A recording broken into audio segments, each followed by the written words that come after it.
In accounting, the first thing you need to understand is double entry bookkeeping.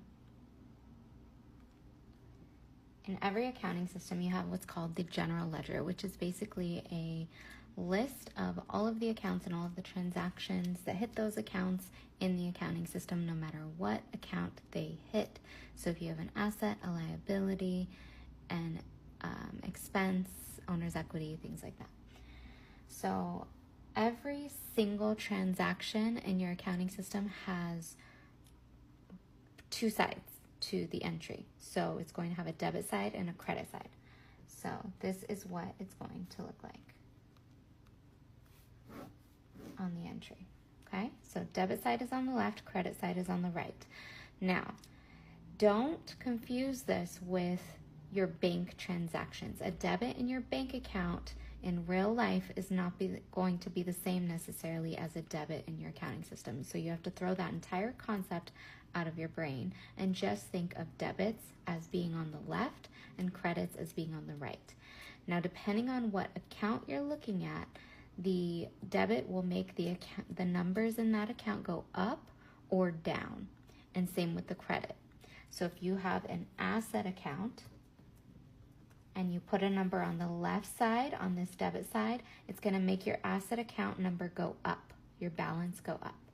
Now, if you have a number on the right side of that asset account, it's going to make that account number balance go down.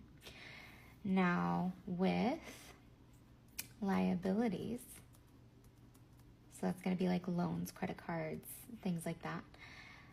If you put a number on the right in the credit side, that number in the account is going to go up.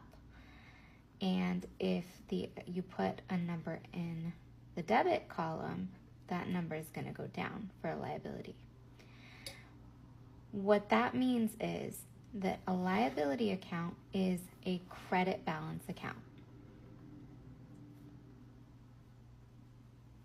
And an asset is a debit balance account. Now, owner's equity